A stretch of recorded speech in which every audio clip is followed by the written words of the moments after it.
¿Cómo están? Muy buenas noches, un placer saludarles. Soy Fernando del Rincón, bienvenido a Conclusiones.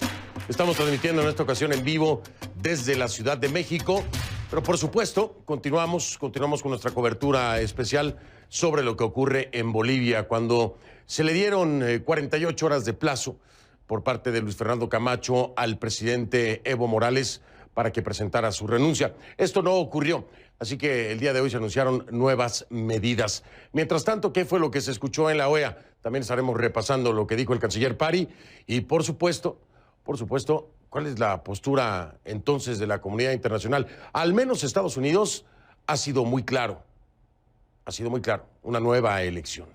Bolivia, de nueva cuenta, aquí en Conclusiones, desde la Ciudad de México. Iniciamos.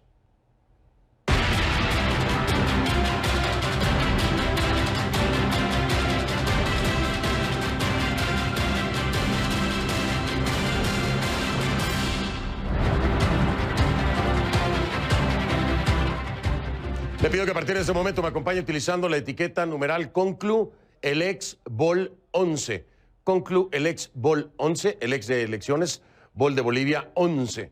11 días consecutivos donde este equipo y este programa ha estado dándole seguimiento a lo que ocurre en Bolivia, tratando de esperar por fin un desenlace en cualquiera de los ángulos posibles, ¿no?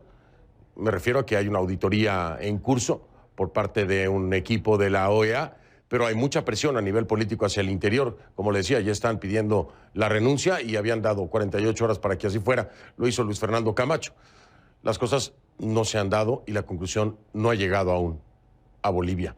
Siguen muchos alegando que se trata de un fraude monumental, mientras que de parte del gobierno defienden y dicen que era imposible y que fue imposible que se diera un fraude.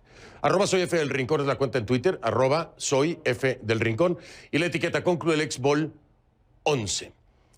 A ver, Evo Morales está probando una cucharada de su propia medicina. Sí, porque mire, en 2003 era él quien promovía los bloqueos contra el gobierno de Gonzalo Sánchez de Lozada.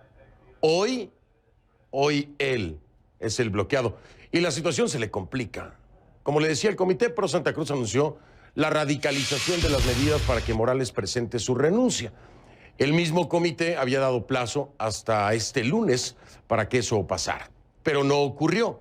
Entonces, Luis Fernando Camacho, líder de esa organización, llamó a paralizar las instituciones y las fronteras de Bolivia, una medida de la que, según dice, solo quedarían exentos los aeropuertos y las emergencias médicas. Camacho extendió el actual paro cívico de forma indefinida y se comprometió a llevar personalmente una carta de renuncia para Morales hasta La Paz, porque, según dijo, literalmente, Bolivia lleva 14 años aguantando una dictadura disfrazada de democracia. Así lo dijo Luis Fernando Camacho, escucha. Nos encontramos acá porque le dimos el plazo de 48 horas y dijimos que renuncie hasta el día de hoy. Sabíamos que no lo iba a cumplir, sabíamos. Sin embargo, la lucha no tiene retorno y tenemos que cumplir ese compromiso porque dijimos, y no fui yo, fuimos todos, de que se tenía que ir y tenía que renunciar. No es el pedido de Luis Fernando Camacho, es pedido de un pueblo que está viendo a un gobierno matar a su gente y que ya no lo podemos permitir. Por eso estamos aquí y por eso vamos a hacer cumplir todo lo que nos propusimos y vamos a ejecutar aquellas medidas que en forma conjunta con los comités cívicos a nivel nacional, el CONADE y las plataformas en unidad, liderizando este gran movimiento unido, hemos determinado. Por otra parte, el candidato presidencial Carlos Mesa dice que la pacificación del país está en las manos de Morales. Mesa pide otras elecciones con un nuevo Tribunal Supremo Electoral y a eso Morales responde insistiendo en que la oposición presente pruebas del fraude que denuncian a los miembros de la Organización de los Estados Americanos, que se los presenten a ellos, ahora que están realizando la auditoría. Mientras tanto, el Cabildo Cívico comenzaba en Santa Cruz. En Washington, el canciller boliviano Diego Pari denunciaba en el pleno de la OEA un supuesto golpe de Estado en contra del presidente Evo Morales, orquestado, dijo, por el líder social Luis Fernando Camacho y el candidato opositor Carlos Mesa. Bueno, como era de esperarse, ¿no? puntualmente estas dos figuras son los que se han enfrentado a no solamente el gobierno de Evo Morales, sino a los resultados de la elección.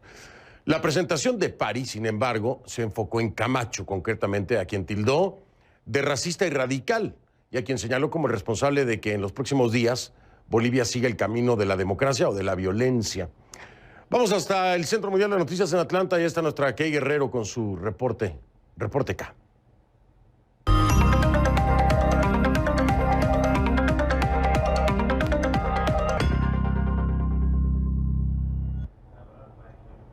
Key, mucho gusto en saludarte ahora desde la Ciudad de México. Te escuchamos con atención con tu reporte K. Adelante.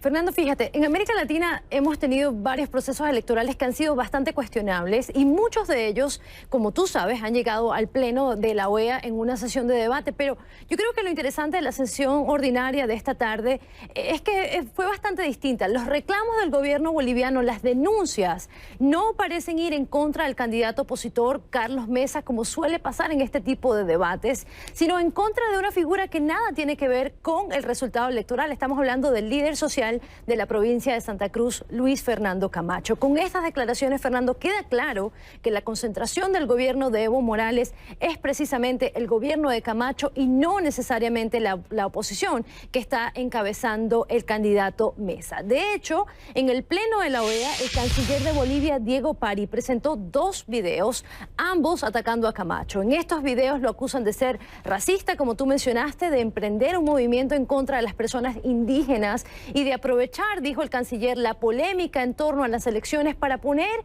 en marcha un tipo de golpe de Estado en contra del presidente Evo Morales. Escuchemos.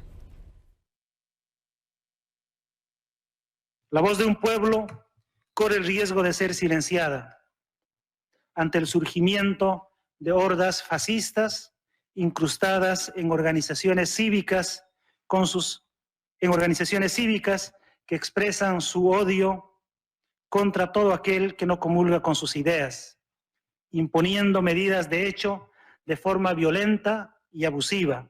Ese plazo de las 48 horas se cumple el día de hoy. Ustedes en la presentación han podido observar de manera precisa las acciones impulsadas por el movimiento cívico a la cabeza del señor Camacho, que tiene el propósito de derrocar al gobierno constitucional de Bolivia. Fernando, el canciller Pari también dijo que será entonces la reacción de este movimiento social que encabeza Luis Fernando Camacho, no la de Carlos Mesa, la que en los próximos días pueda definir en Bolivia si continúan, dice, el camino de la democracia y esperan la auditoría de la OEA o el camino de la violencia. Hace apenas unas horas en Cabildo Abierto, en la provincia de Santa Cruz, rodeado, como podemos ver en las pantallas, miles de seguidores, Camacho respondió y dijo, bueno, precisamente que quien está encauzando esta medida, este fortalecimiento de las protestas, es precisamente el presidente Evo Morales.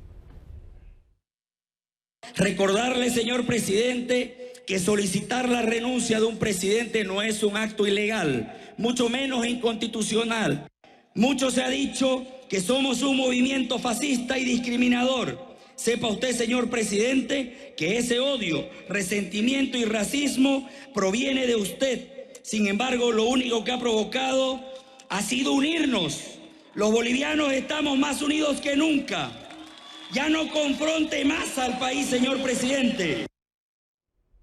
Fernando, volviendo al plano en la OEA, allí las cosas parecen estar bastante claras porque la mayoría de los países no hablaron ni de Camacho, ni de Mesa, ni siquiera del presidente Evo Morales, sino de las irregularidades electorales. Por ejemplo, hubo una declaración firmada por Argentina, Brasil, Canadá, Chile, Colombia, Costa Rica, El Salvador, Estados Unidos, Guatemala, Honduras, Paraguay, Perú e incluso una delegación de Venezuela, donde establecen que todas las elecciones deben llevarse a cabo con integridad y con transparencia y denuncian que en el proceso electoral en Bolivia varios de esos principios fueron vulnerados. Pero Estados Unidos, como tú decías, fue más allá, pidiendo nuevas elecciones y rechazando que el presidente Evo Morales, sin esperar los resultados de la auditoría que encabeza la OEA, insista en autodeclararse el ganador de estos comicios, Fernando.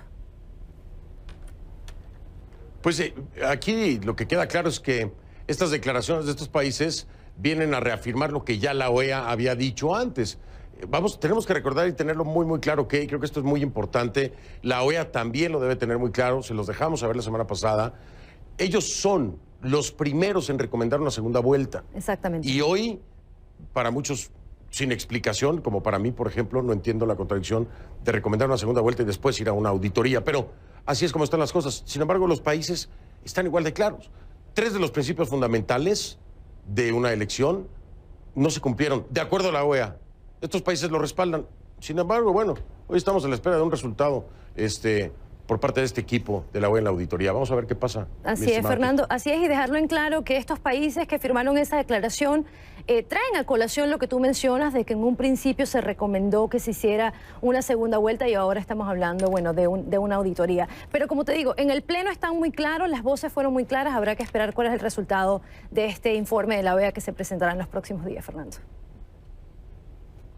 Y muy importante también un contexto que a lo mejor no habíamos hablado tú y yo, Kay, y que no se había tocado, pero aquí hay algo muy importante. No es nada más la OEA la que se está jugando su credibilidad. Esto es una prueba de fuego muy importante para la OEA, sobre todo con antecedentes de elecciones como en Honduras, ¿no? Pero hay que recordar una cosa. Aquí también Luis Almagro se está jugando la reelección, ¿eh? La posible o no reelección de Luis Almagro al frente de la OEA. Esto puede marcar también el destino de la OEA como organismo y de Luis Almagro como el secretario general. Así que hay mucha presión en todos los ámbitos en este entorno. Así es. Y hay que tenerlo bien claro porque son incidencias importantes. Oye, Kay, mil gracias. Te mando saludos allá en Atlanta. Gracias, Fernando. Un abrazo a Ciudad de México. Un abrazo también allá en Atlanta, mi Kay Guerrero. La encuentra en Twitter como @KGuerreroCNN, @KGuerreroCNN. Y ya sabes, siempre tiene su reporte K. Las denuncias de supuesto golpe de Estado por parte del gobierno de Evo Morales no solo señalan al líder Luis Fernando Camacho y al opositor Carlos Mesa, sino también a Waldo Albarracín, rector de la Universidad Mayor de San Andrés y presidente del Comité Nacional de Defensa de la Democracia de Bolivia, la CONADE.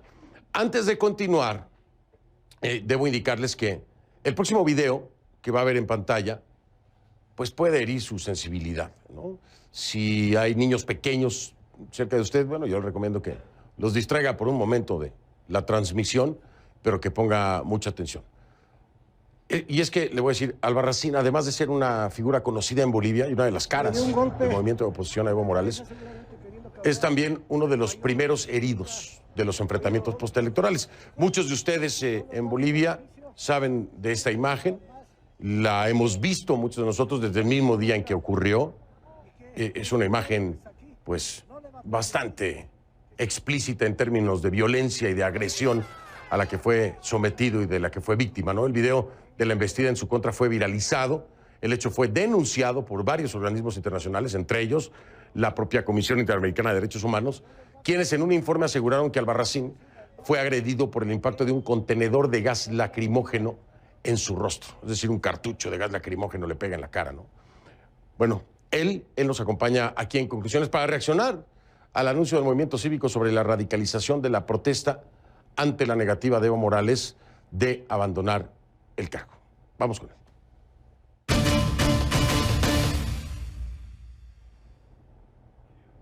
Le doy la bienvenida entonces a Waldo Albarracín, rector de la Universidad Mayor de San Andrés y presidente del Comité Nacional de Defensa de la Democracia, el CONADE de Bolivia. Señor rector, ¿cómo está? Buenas noches, gracias por estar aquí.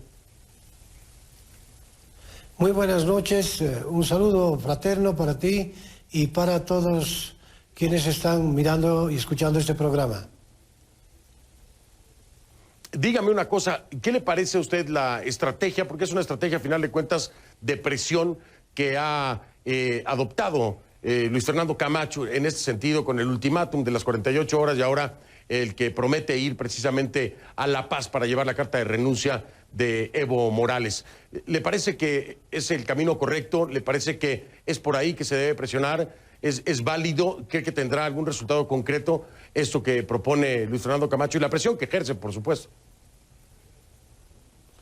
Lo que pasa es que tiempo que transcurre, día que pasa, la indignación ciudadana va creciendo exponencialmente y va dejando a Evo Morales, a su gobierno, en un grado de total ilegitimidad.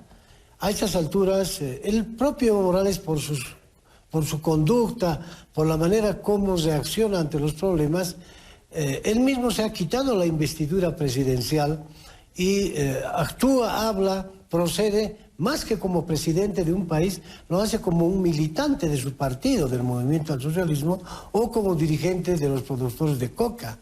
Entonces, quien ostenta el cargo de presidente de un Estado, tiene que entender que representa al conjunto de una nación. Por tanto, él debe cuidar, resguardar los derechos de ciudadanos que votaron y de los que no votaron por él.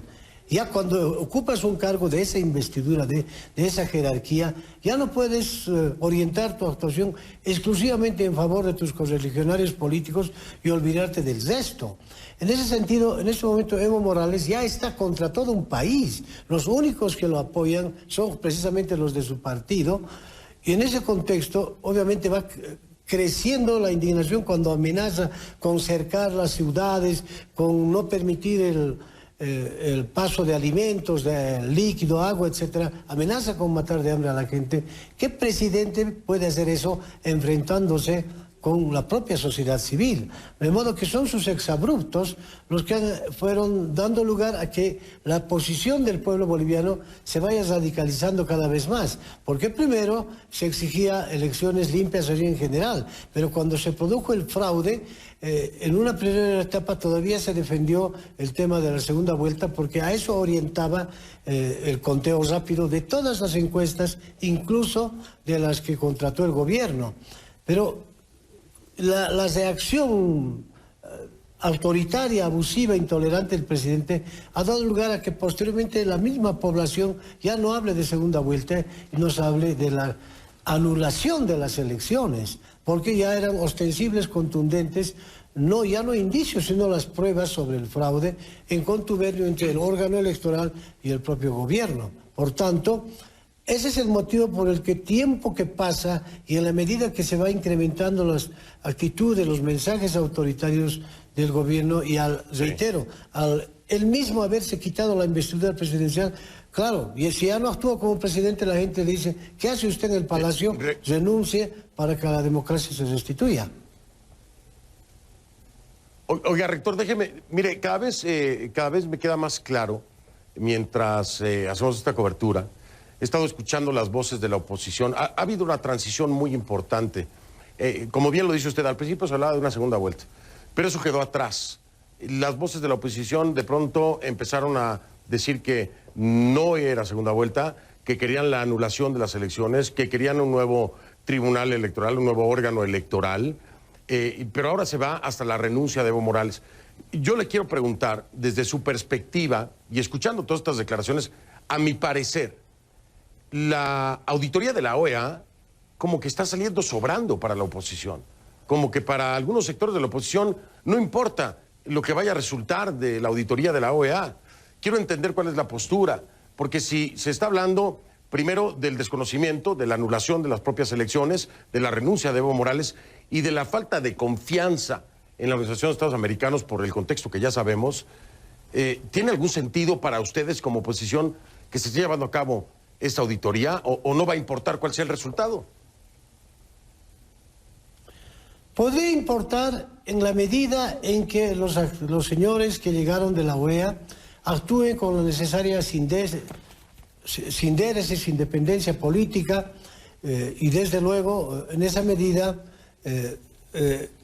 sobre la base de los elementos probatorios contundentes que existen y que ellos los tienen, puedan evacuar un informe que incluso vaya más allá de los límites que le ha puesto el convenio entre gobierno y OEA y tomar en cuenta el contexto en que se han dado estas elecciones con tremendos vicios de nulidad. Hoy día seguimos recibiendo denuncias, por ejemplo, de ciudadanos que dicen, mi abuelo se ha muerto hace 5 años, sin embargo, lo han hecho votar. Mi tío se ha muerto hace 4 años y ha venido a votar, etcétera.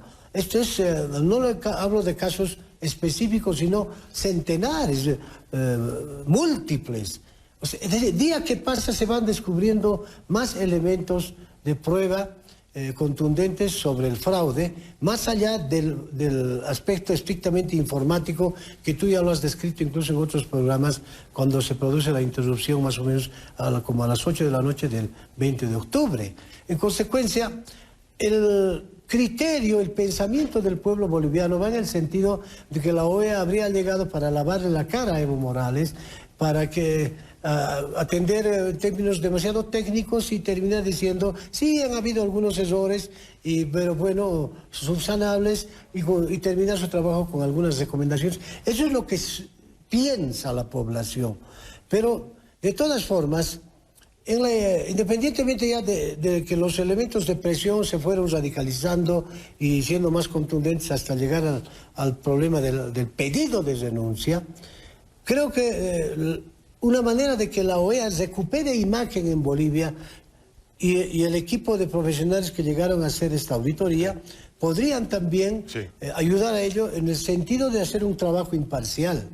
Y solo con imparcialidad llegarían a la conclusión de que se produjo un fraude, pero cínico en Bolivia. Oiga, y desde luego que para dar lugar a la nulidad.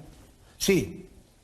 ¿Le escucho? Señor rector, déjeme marcar una pausa, pero le quiero dejar esta pregunta en la mesa.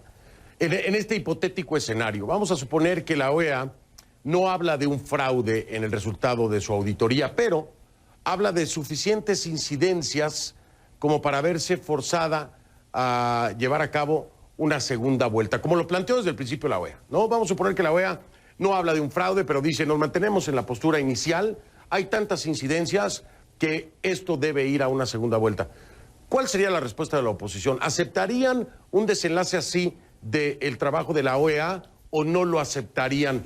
Hoy por hoy, la oposición dice, no hay segunda vuelta, aquí se tiene que repetir la elección. Es más, y no queremos al órgano electoral, y tampoco queremos que participe Evo Morales y García Linera. Pero si la OEA les dice, sí, nos mantenemos, es segunda vuelta, no sabemos si hubo fraude, pero hay incidencias suficientes para decir esto tiene que ir a una segunda vuelta. ¿Qué dirían ustedes como oposición? ¿Qué diría el rector Waldo Albarracín? Me lo dice después de la pausa, mientras continuamos aquí en conclusiones en este onceavo día de cobertura de lo que ocurre allá en Bolivia. Ya regresamos en un momento.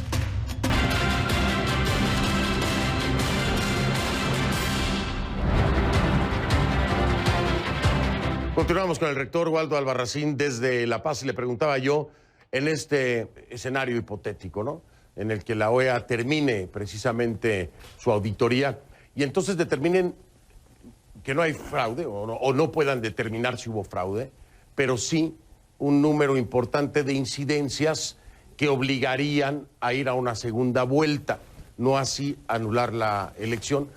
En este sentido, retomando lo que al principio de todo esto la OEA sostuvo, ¿no?, una recomendación en la segunda vuelta. ¿Cómo lo tomarían ustedes? ¿Aceptarían algo así, un resultado así de la OEA? Lo que pasa es que a estas alturas se ha avanzado tanto en la demostración del fraude que sería una incoherencia que la OEA hable de segunda vuelta electoral. El propio señor Carlos Mesa, que sería un directo beneficiario con un criterio de segunda vuelta, él mismo ha planteado que se anulen las elecciones. Entonces yo vería ahí una incoherencia en el sentido de que si la OEA advierte la existencia de tremendas irregularidades que te llevan al fraude, necesaria e indefectiblemente tendría que hablar ya de una nulidad. Y como su trabajo tiene efecto vinculante, ese es el acuerdo al que llegaron, daría lugar, el trabajo de ellos, su auditoría daría lugar indefectiblemente a la nulidad de las elecciones, salvo que el gobierno vuelva a salirse por la tangente, porque si hay algo que le caracteriza a este gobierno es que jamás apuesta a perder, aunque sea con trampa, violando la ley, la Constitución, pero su objetivo es tan estrictamente político que si tiene que desentenderse de un convenio, lo haría, porque no se olvide que hay una cláusula en este convenio que ha firmado entre la OEA y el gobierno, en el sentido de que cualquiera de las partes podrá apartarse del convenio si así lo desee unilateralmente. Entonces, han tomado sus propios recaudos. Por eso es que la elección, es decir, el pedido de nulidad de elecciones no puede ir sola como consigna, sino acompañado con otro tipo de exigencias. Y entre ellas están las renuncias. Es probable que se dé o no se dé.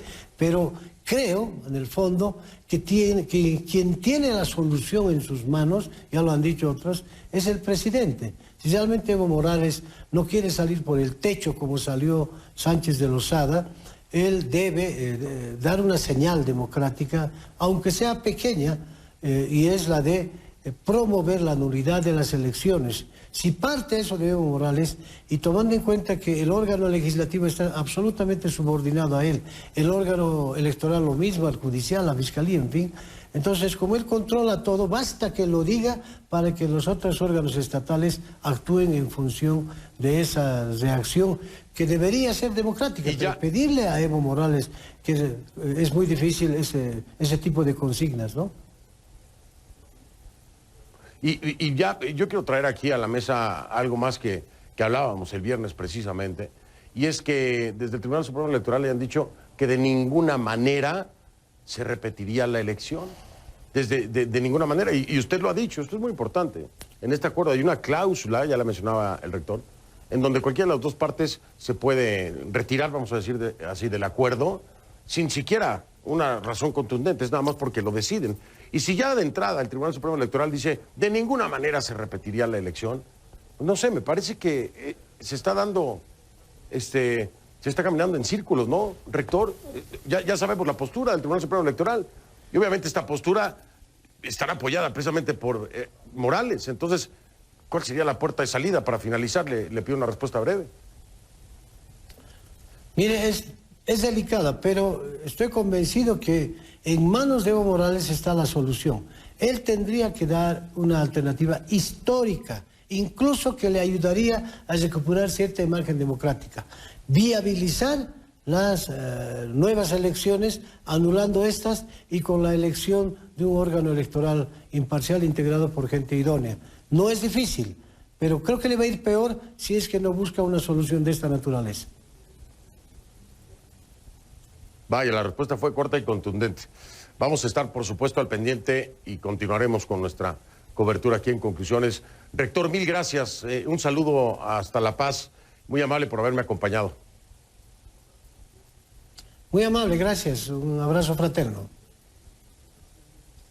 Gracias, igualmente, muy amable. Waldo Albarracín, desde La Paz me acompañó. Voy a hacer una pausa al regresar. Fíjese usted, hablando tanto de legalidad, ¿no? Tanto que insistí yo con este tema de la legalidad.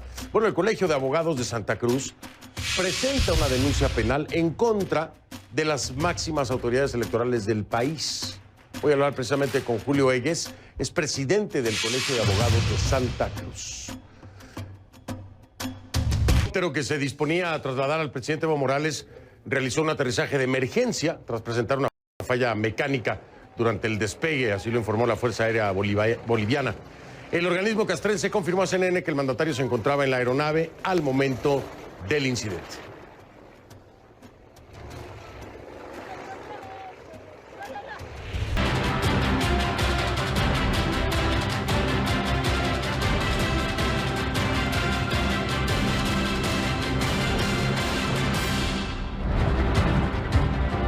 La etiqueta es ConcluElex Vol 11, ConcluElex Vol 11. Esa es la etiqueta que estamos utilizando. Sus comentarios, por favor, a mi cuenta en Twitter con esta etiqueta, @soyfdelrincón, @soyfdelrincón en Twitter, y por supuesto también todos sus mensajes en Instagram con la misma etiqueta, ConcluElex Vol 11. En Instagram soy F del Rincón en Instagram. A ver, el presunto fraude electoral en Bolivia se denuncia en las calles y también en los juzgados. El Colegio de Abogados de Santa Cruz presentó ante el Ministerio Público una denuncia penal contra los 5 vocales del Tribunal Supremo Electoral de Bolivia. Los colegiados acusan a estos vocales de haber incurrido en una serie de delitos electorales, como son la doble o múltiple inscripción, la falsificación de documentos o uso de documentos falsificados, la manipulación informática, la alteración y ocultación de resultados y la alteración o modificación del padrón y de las actas electorales. Los colegiados exponen en su denuncia una serie de motivos que que son esos que, bueno, ya le hemos venido contando aquí en conclusiones. Se refieren expresamente, por ejemplo, a esa cuestionada orden del órgano electoral de suspender el TREP, ¿no? Los resultados, el informe de resultados preliminares. También sustentan la denuncia en las discrepancias entre los resultados provisionales y el cómputo oficial, o en las diferencias con las imágenes de las actas. De todo esto hemos hablado aquí en conclusiones, se lo hemos mostrado. Además de citar la existencia constatada de más de 260,000 personas con menos dígitos de lo normal en sus cédulas de identidad, o el hecho de que más de 10,000 personas hayan estado registradas en 2 o más mesas. Bueno, esa es una, pero no la única denuncia. El senador opositor Yerko Núñez solicitó al fiscal general del Estado, Juan Lanchipa, procesar a los vocales del Tribunal Supremo Electoral por el presunto delito de manipulación informática, al tiempo que exigió la renuncia de la presidenta del Tribunal Supremo Electoral, María Eugenia Choque. El objetivo del legislador es que la Fiscalía General del Estado instruya una investigación sobre el presunto fraude electoral. ¿Lo harán? Vamos a hablar con mi invitado.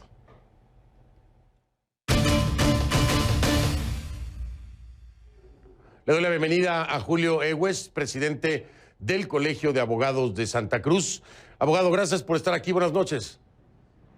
Buenas noches, Fernando. Un gran saludo a todos quienes lo miran en todo el mundo y en especial a todos nuestros abogados que nos siguen en Bolivia. Muchísimas gracias por acompañarnos. Oiga, muy interesante el planteamiento. Yo le decía a la oposición, ¿no?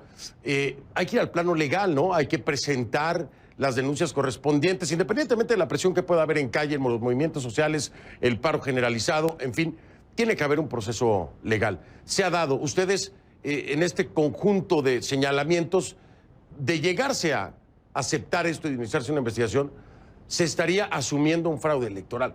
¿Por qué lo hacen? Solamente explíqueme si creen que existe la posibilidad de que esto vaya a obtener el resultado que esperan. Bueno, nosotros como abogados nos abocamos simplemente a lo que dicen las leyes y la Constitución. Yo quiero dejar bien claro que el Colegio de Abogados es una institución civil que tiene de diferentes corrientes partidarias acá entre sus afiliados. Por lo tanto, nosotros, digamos, solamente nos abocamos a ver la parte jurídica, legal y constitucional. En ese sentido, nosotros hemos visto, los abogados, de que era necesario, porque en un comienzo todo el mundo hablaba de nulidad de elecciones, nulidad de elecciones, nulidad de elecciones, pero nadie señalaba el camino, ni tampoco los procedimientos, ni quién iba a anular esa elección. Frente a esa necesidad fue que el Colegio de Abogados salió y obviamente hemos planteado no solamente una denuncia en el tema del ámbito penal, sino también hemos planteado mediante unos documentos que son de carácter público la vía y alternativas democráticas de las salidas que se podían haber dado a la crisis con preservando la democracia y la no ruptura del orden constitucional. Ahora esta denuncia dependerá obviamente del Ministerio Público, del impulso procesal y del interés que tengan las autoridades de brindarle al pueblo de Bolivia una esperanza de que recobren la fe en la justicia que se ha perdido en Bolivia. Se habla, sin embargo, de una falta de independencia de poderes, y por eso es que le pregunto si cree que esto tendrá cabida dentro del Ministerio Público. De ser así, de no haber una independencia de poderes, pues lo más seguro es que no tenga cabida en el Ministerio Público. Sin embargo, ustedes lo hacen, queda sentado, y la pregunta es, de nueva cuenta, ¿creen que tendrá cabida en el Ministerio Público? En un Ministerio Público que prácticamente dicen está a disposición de Evo Morales, al menos así lo denuncia la oposición. No, coincidimos plenamente. El Ministerio Público y todo el órgano judicial ha sido avasallado por el órgano ejecutivo. En Bolivia no existe independencia de ningún órgano. Todos están cooptados por el Poder Ejecutivo y por lo tanto creemos nosotros también de que evidentemente existe la desconfianza de la sociedad civil y de nosotros los abogados de que nuestra denuncia en un caso no pueda prosperar. Pero el hecho es que nosotros hemos cumplido con la sociedad y con lo que demanda nuestro juramento cuando nosotros juramos y asumimos esta profesión de abogado de defender la Constitución y las leyes. En Bolivia, hoy día, si las autoridades no hacen caso, no se someten a la ley, bueno, creo que están medio al final ya prácticamente de ese avasallamiento y de esa cooptación que ha hecho el Poder Ejecutivo al órgano judicial. Y nuestra esperanza es de que el Ministerio Público, con mucha objetividad, el día de mañana que se le cumple el plazo al mediodía, acepte nuestra denuncia, le imprima el trámite procesal, cite a los denunciados para que presten sus declaraciones informativas policiales y obviamente se abra un término que existe para recabar todas las demás evidencias y pericias que nosotros hemos propuesto y que vamos a proponer dentro del tema de investigación preliminar y la investigación criminal que se va a hacer para llegar a juicio. Me parece, además, se lo digo, me parece que es un paso necesario, ¿no? En el tema de la denuncia de un presunto fraude electoral, no se había dado este paso en el ámbito legal, ya se ha dado el paso por parte de ustedes. ¿Cuál será la resultante por parte del Ministerio Público? Bueno, no lo vamos a ver como usted dice, sino hasta que se vence el plazo. Voy a marcar una pausa, pero antes quiero preguntarle, de todo esto que ustedes están señalando y las acusaciones que se están haciendo en contra de los vocales, ¿tienen el sustento? ¿Tienen los elementos físicos para el acompañamiento de todo esto con la evidencia? ¿Y cómo lo han conseguido? Que me cuente eso un poco después de la pausa, si le parece. Es Julio Egues, presidente del Colegio de Abogados de Santa Cruz. Continúo con él después de esta pausa. Ya regresamos. Bien, estamos de vuelta. Estoy con Julio Egues, presidente del Colegio de Abogados de Santa Cruz.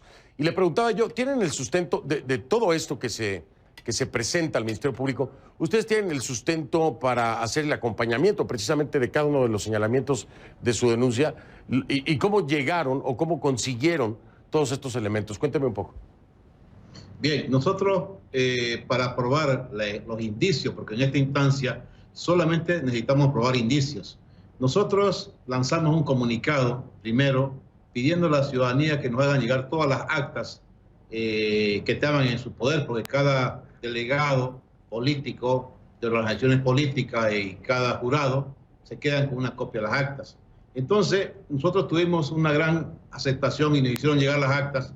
Luego, esas actas han sido sometidas a un análisis pericial de ingenieros informáticos del Colegio de Ingenieros de Bolivia, que son una organización muy reconocida internacionalmente.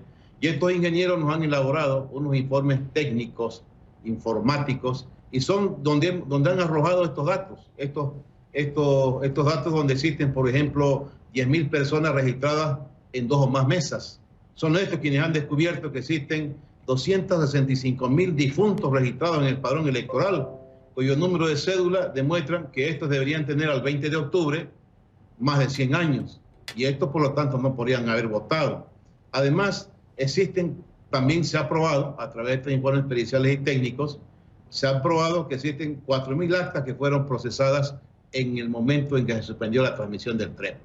Entonces, los elementos indiciarios, los elementos de prueba que se requieren para presentar una denuncia existen. Estamos plenamente convencidos de que el fraude está consumado, de que las elecciones están viciadas y de que los miembros del Tribunal Supremo Electoral han cometido los delitos por los cuales lo hemos denunciado. Evidentemente, estas pruebas van a ser corroboradas, van a ser aumentadas en la etapa de investigación y van a ser complementadas con estudios periciales y documentológicos, porque también hay actas donde se han falsificado firmas y se han adulterado cantidades con la finalidad de favorecer a un partido político y de favorecer a otro. Oiga, abogado Egues, esto que me dice usted es súper interesante, pero es un elemento de prueba que sí, si bien debe ser recibido por parte de la autoridad boliviana, esto es muy importante para la OEA. Todo eso que usted me está hablando y que ya han presentado ante el Ministerio Público, debería ser el conocimiento de la OEA. ¿Hay algún acercamiento? ¿Les ha interesado a los de la OEA? ¿Ustedes pretenden llevarlo? Mire, con relación a la OEA, este colegio ha sacado un pronunciamiento y ha fijado una posición. Resulta de que el contrato celebrado entre el presidente y el señor Almagro para que venga esa delegación es totalmente inconstitucional y es ilegal, porque el Tribunal Supremo Electoral es completamente independiente al Poder Ejecutivo. Sin embargo, el Poder Ejecutivo contrata por encima del Tribunal Supremo Electoral e invita que venga esta comisión a hacer una auditoría que no va a ser vinculante, porque el presidente, ni el Tribunal Supremo Electoral, ni la OEA tiene la capacidad jurídica, legal y constitucional para obligar a los bolivianos que acaten una resolución que emane de la OEA o de una auditoría en este caso. En ese sentido, nosotros creemos que el enviarle estos documentos a la OEA sería reconocer la legitimidad y avalar el resultado, que después no va a ser acatado, sea bueno o sea malo, por ninguno de los ciudadanos bolivianos, porque, reitero, no es constitucional y no es legal. Ya.